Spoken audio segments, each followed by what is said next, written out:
नमस्कार, मैं हूं आचार्य कुलदीप पांडे। आजकल स्थितियां भारतवर्ष में हो गई हैं कि तीज और त्यौहार लगभग 2 दिन के होते हैं और ये लोगों के मन में कन्फ्यूज़न ज़्यादा है। और ये कन्फ्यूज़न कब से ज़्यादा हो गया है? जब से इंटरनेट की दुनिया प्रत्येक व्यक्ति के हाथ में पहुंच गई है, क्योंकि सभी के पास पंचांग होता है, सभी के पास मोबाइल होता है और सब लोग पंडित जी हैं। पहले क्या होता था? पहले पंडित जी से पूछ लिया गया, पंडित जी ने आंख बंद करके जो कह दिया उसी तिथि को तीज और त्यौहार मना लिए जाते थे। लेकिन जब सब पंडित जी हो गए, गूगल पंडित जी हो गया, मोबाइल पंडित जी हो गया, उसके छोटे छोटे ऐप्स पंडित जी हो गए, तो पंचांग फिर पीछे हट गए जो लिखित आते थे। और आजकल तो आचार्य लोग भी, ब्राह्मण लोग भी मोबाइल के ही पंचांग का उपयोग करते हैं। चैनल पर पहली बार आए हैं तो सब्सक्राइब करके आगे बढ़ें। हम जो आज चर्चा का विषय है वो श्री कृष्ण जन्माष्टमी। कन्फ्यूजन है कि 18 तारीख को है या 19 तारीख को है। जब तक ये आपके पास वीडियो पहुंच रहा होगा तब तक शायद 18 तारीख हो चुकी होगी, क्योंकि हम थोड़ा लेट आए हैं तो इसलिए लेट जानकारी देंगे। थोड़ी थोड़ी चीज़ों को समझते जाइएगा तो अपने आप बहुत कुछ क्लियर हो जाएगा। हमारी भारतीय संस्कृति प्रातः काल के समय से चलती है। सूर्योदय के समय यानी कि सूर्य उदय के समय जो तिथि होती है उसी तिथि को पूरा दिन माना जाता है। सूर्योदय की तिथि को प्राथमिकता दी जाती है और उसके आगे पीछे कोई बात नहीं कही जाती। लेकिन एक छोटा सा नियम यह है कि सूर्योदय की तिथि सूर्य उदय से लगभग 1.5 घंटे पहले प्रारंभ हो चुकी हो या 1.5 घंटे बाद तक हो, उसका एक विज्ञान है, उस पर चर्चा नहीं करेंगे। इतना समझिए कि प्रातः काल की वेला में जो तिथि प्राप्त होती है, मिलती है, वही तिथि पूरा दिन चलती है। चलिए द्वापर में चलते हैं थोड़ा सा।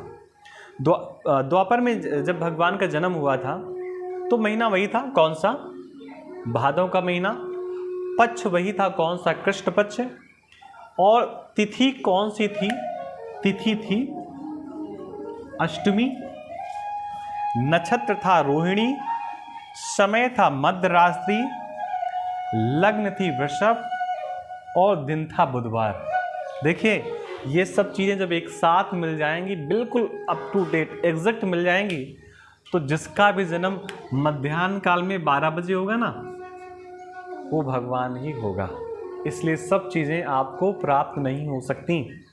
हमें कुछ चीज़ें बस देखनी है। उसमें से क्या देखना है? जन्माष्टमी जहाँ पर लिखा होता है उसका इतना तोड़ लीजिए आप, तो ये हो गया जन्म और ये बचा अष्टमी। तो हमें प्रमुख देखना है कि भादों में अष्टमी किस दिन है। देखिए, भादों में अष्टमी वैसे तो बुधवार को हो तभी कृष्ण जन्म मनाना चाहिए, लेकिन किसी भी समय हो सकती है। तो हमें भादों की अष्टमी को ढूंढना है कि भादों में अष्टमी किस तिथि को है। अब समझते हैं कैलेंडर अपना। सबको कैलेंडर समझने का अधिकार है। सनातन संस्कृति में प्रत्येक व्यक्ति को पंचांग देखने का अधिकार है। लेकिन एक समय ऐसा होता था कि उस समय कुछ लोग ही पढ़े लिखे होते थे, तो उन्हीं के पास पंचांग सुरक्षित रहता था। देखिए, ये तारीख है 18 और ये बजा है आपका 21:20। 21 को कन्वर्ट करेंगे रेलगाड़ी की घड़ी के अनुपात में, तो इसका मतलब है 9:20। 18 तारीख को शाम को 9:20 तक कौन सी तिथि है? सप्तमी। और उसके बाद कौन सी तिथि लगेगी? अष्टमी।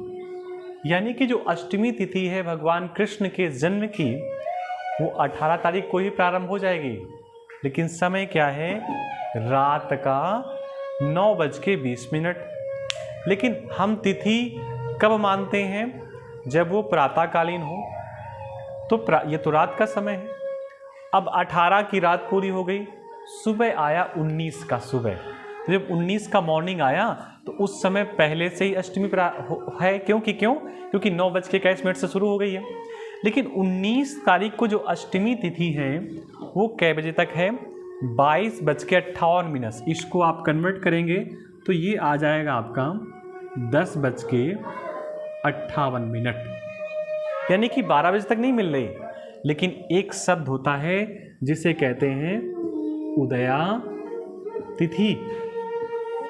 उदया तिथि का मतलब होता है सूर्य के निकलने के समय की तिथि। वो तिथि 19 तारीख को कौन सी है? अष्टमी। तो हम अष्टमी किस तारीख को मानेंगे? 19 तारीख को। अब यहाँ पर प्रश्न उठता है कि रोहिणी नक्षत्र नहीं मिल रहा, तो रोहिणी जो अष्टमी को 19 तारीख को नक्षत्र है वो कृतिका है, और कृतिका कितने बजे तक है? 25:52 तक। 25 को कन्वर्ट करेंगे तो 24 + 1 यानी कि 1:52 तक कौन सा नक्षत्र है? कृतिका। उसके बाद प्रारंभ होगा रोहिणी। तो अगर आप अगले दिन जाएंगे किस तारीख को? 20 तारीख को, तो आपको अष्टमी तिथि नहीं मिलेगी। तो जैसा कि भगवान का नाम है श्री कृष्ण जन्माष्टमी, तो हमें प्राथमिकता देना है अष्टमी को, और वो हमारी अष्टमी तिथि मिल रही है 19 तारीख को। एक बात और, भगवान के लिए एक शब्द यूज होता है क्या? प्रकट।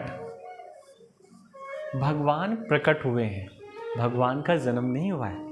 भगवान माँ के गर्भ को स्पर्श करके, उदर को स्पर्श करके माँ के सामने प्रकट हो गए, जन्म नहीं हुआ।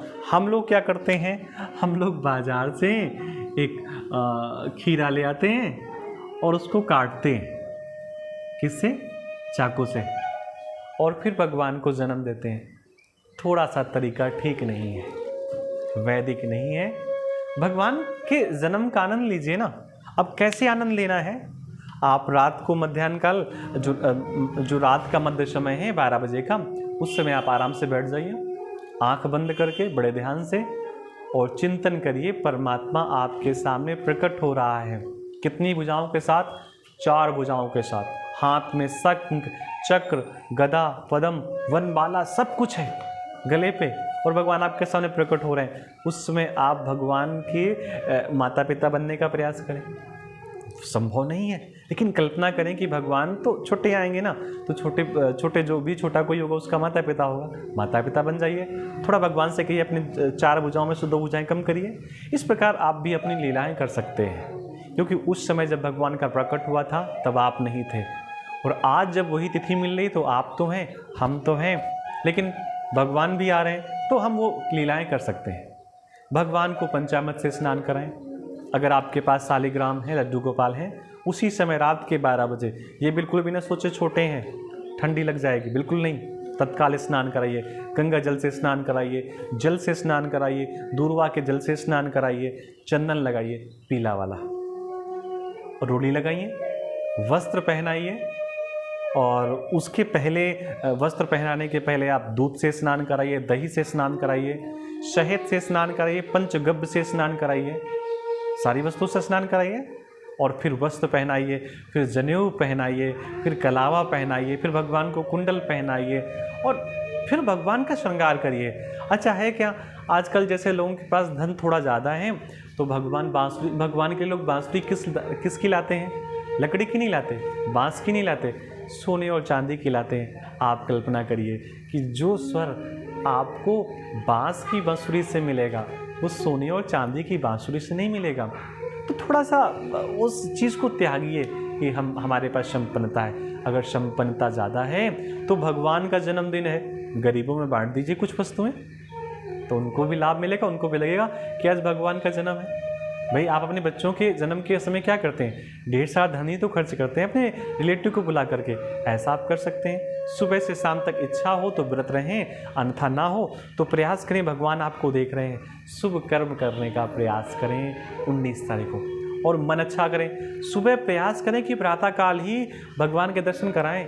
राधा कृष्ण जी के मंदिर जाने में असमर्थ है तो आंख बंद करके फिर आप मन से दर्शन करें।